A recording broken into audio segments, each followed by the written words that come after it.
Hello everyone, welcome back to the channel. In the last video we have covered about the first NF. So in this video we will continue with the second normal form. See, I have already told you that after converting the table into the first normal form, in the table still the redundancy and anomalies still exist in that table. Okay, so that will lead to the second normal form. Okay, so in this video we will discuss about the second normal form, that how to convert a table into the second normal form. Okay. So before understanding the second normal form, there is a concept called as the functional dependency. So we have to first understand the concept of functional dependency, okay? Because the second normal form completely depends on the functional dependency, okay? So now what is functional dependency? Suppose here we have a table which has two columns, student ID and the student name, okay? Here see, if I told you that the student ID with 101, can you tell me the name of that student? So student name is A, okay, and the student ID with 102 name is B, and the student ID with 103 is name as C. So this means the student ID belongs to the student name, okay. 101 belongs to A, 102 belongs to B, and 103 belongs to C. So the student ID uniquely identifies the student, okay. So we can write it as like this, okay. This number represents the determines. So the student ID determines the student name, or we can say as the student name is functionally dependent on the student ID. Okay, I hope you clear. Now see, what is actually functional dependency? A functional dependency exists when the value of one attribute uniquely determines the value of another attribute. Okay, so here the value of one attribute, that means the student ID, okay, that determines the value of another attribute. So the student ID uniquely determines the student name, okay. So here this means the student name is functionally dependent on the student ID, okay, and it is represented as like this, okay, which means the X determines Y, or the Y is functionally dependent on the X. And now see here one more thing, that the functional dependency does not always work in the both direction. What it means? See, that the student ID belongs to student name is correct, but student name belongs to student ID is not always correct, okay. Why? Because the student name may get repeated, okay. The two or more students can have a same name, okay. So therefore the student ID uniquely determines the student name, but the student name may not uniquely determines the student ID. Okay, I hope you clear with the functional dependency and also understand the example, okay. Take the screenshot or write it down, then we will move forward with the second NF. Yes, now the next concept is the partial dependency. So this is the very most important concept for understanding the 2NF. Why? Because in the 2NF we have to eliminate, or we have to remove the partial dependency from the table. Now what is it? Let's understand with the help of an example. So suppose see, here it is a table which is having the attributes of student ID, course ID, student name and the course name. And here what will be the primary key? Primary key is the student ID and the course ID combined, therefore it is a composite primary key. In a primary key, if there are more than one attribute, then it is called as a composite primary key, okay. So here it is a two attributes in a primary key, therefore it is called as a composite primary key. And what are the dependencies here?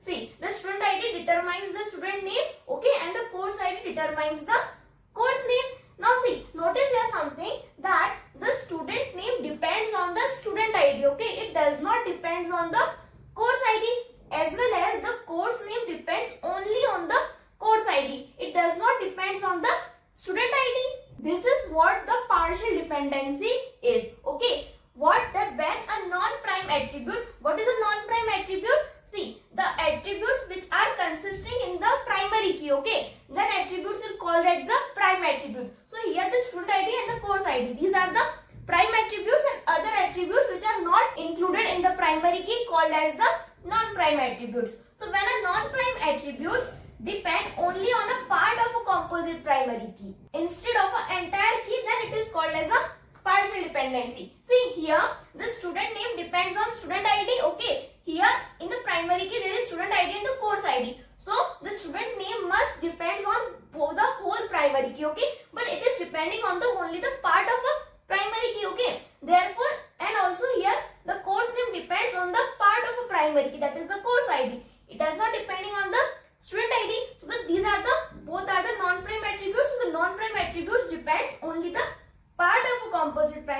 instead of the entire key, then it is called as a partial dependency. Okay, so here it is creating a partial dependency as it is depending only on the part of a primary key, not on the entire primary key. So therefore it leads to the partial dependency in the table. Okay, now why the partial dependency is the problem? Because the partial dependency creates the redundancy in the table. Okay, and if there is a redundancy, there will be also anomalies here. Like suppose there is a student name with A. Okay, it has repeated names, so it will waste storage and as well as it will create anomalies, that is the updation, deletion and the insertion anomalies in our table. Now what are these anomalies that we have already learned in the previous video? Okay, so because of this we have to eliminate or we have to remove this partial dependency from our table to make our table consistent. Okay, so this is what the second normal form. Second normal form will eliminate, will remove the partial dependency from the table, and if we remove the partial dependency from the table, our table will be converted into the second normal form. Okay, I hope you clear. Now how we convert? First you take the screenshot or write it down, then we will move forward with the second normal form. Yes, now after understanding the functional dependency and the partial dependency, we are ready to understand the second normal form. So what is its definition? That the relation is in second normal form if it is already in the first normal form. Okay, first of all our table must be in the first normal form, means all there should be no repeating groups or there should be no multiple values in the single shell. Okay, therefore it must be already in the first normal form, and the second condition is that there should no partial dependency in the table. Now what is partial dependency? That we have already just studied now, that every non-prime attribute must depend on the whole prime attribute. Okay, means in our table if there is any non-prime attributes, like here there are student name and the course name, so it must depend on the entire primary key. Okay, not only the part of a primary key. This is what the partial dependency. Now let's understand with the example. Let's take the same table that we have studied. So here it has 4 columns. Okay, and what is the primary key? Here the primary key we have student ID and the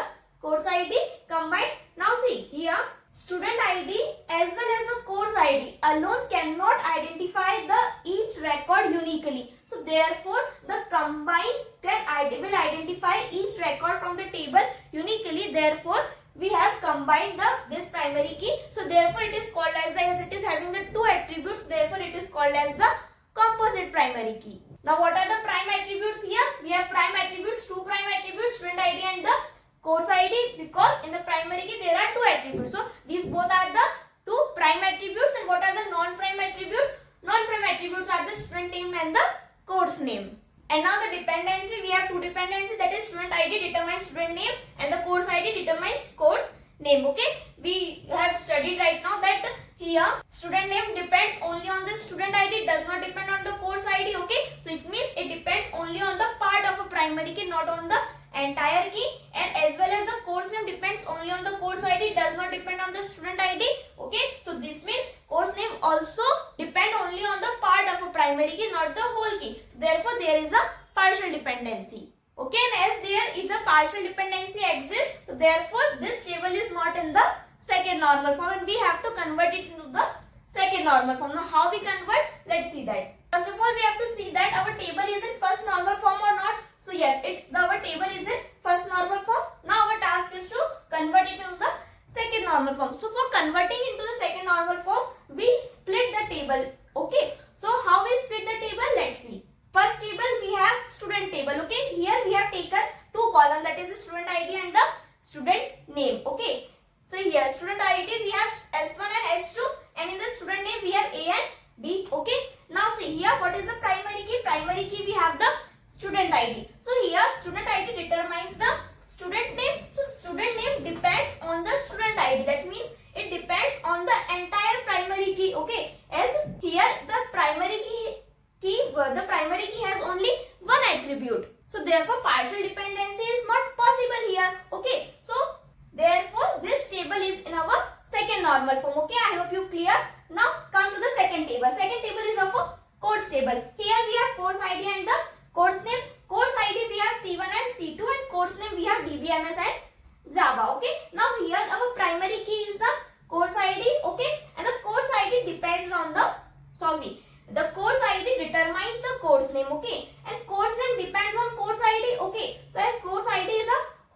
one attribute primary key. So here, as the course name depends on this course ID, so a primary key is having only one attribute. So here also no partial dependency can present. As the primary key is having only one attribute, so no primary key is possible. Sorry, no partial dependency is possible here. Now our third table. Third table is of enrollment table. Now in this table we have student ID and the course ID. Okay. Now student ID we have what S1 and S2. So okay. So according to this we have made the table of enrollment table. Now here what will be the primary key? Primary key is a composite primary key which of student ID comma course ID. This is a composite primary key we have. So here what are prime attributes? Prime attributes are the student ID and the course ID. There is no non-prime attributes. So the partial dependency will occur only when the non-prime attributes depend on the part of a composite primary key. But as here there is no non-prime attribute, so the partial dependency is impossible. So therefore this table is also in the second normal form. Okay, I hope you clear. Like see, here I will explain you one more time. Like see, in the student table we have the one attribute primary key. Okay, here we have one prime attribute and one non-prime attributes. Okay, and our non-prime attributes is depending only on the primary key. Okay, so therefore this table does not having any partial dependency as it is in the second normal form. Again here also primary key is the course ID, one attribute primary key, and here it is this is our prime attribute, this is our non-prime attribute, and the non-prime attributes is depending completely on the prime attribute. Okay, so therefore here also there is no partial dependency, so therefore this table is also in our second normal form. And in our third table there is a composite primary key, as here both are the prime attributes, there is no chance of the partial dependency. So hence this table is also in our second normal form. Okay, I hope you clear with the second normal form. That I hope you clear with the example also, that what are primary keys, what are dependency, how we are splitting the table into the second normal form and how we are checking it. Okay, I hope you clear. Now take the screenshot or write it down and we will move forward in the video. Yes, now some advantages and disadvantages of 2NF. See, here the advantages are the partial dependencies is eliminated. Okay, with the help of 2NF we can remove the partial dependencies from the table.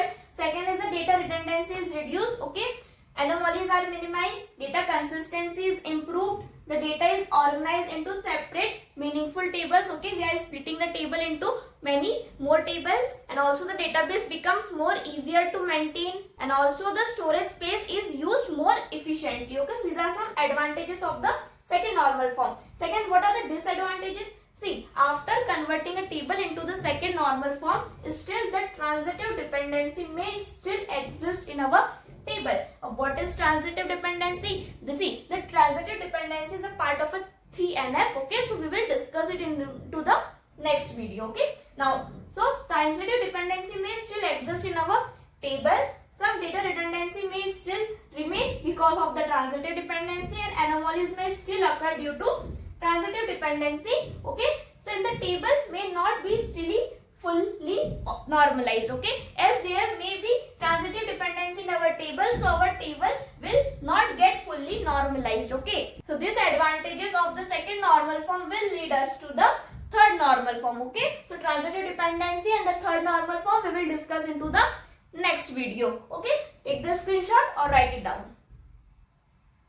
Yes, so this is for today's video. How was the video? Tell me in the comment box. Do like the video, share with your friends, and do not forget to subscribe the channel for more such easy explanation videos. See you in the next video. Till then, keep learning and keep growing. Thank you for watching.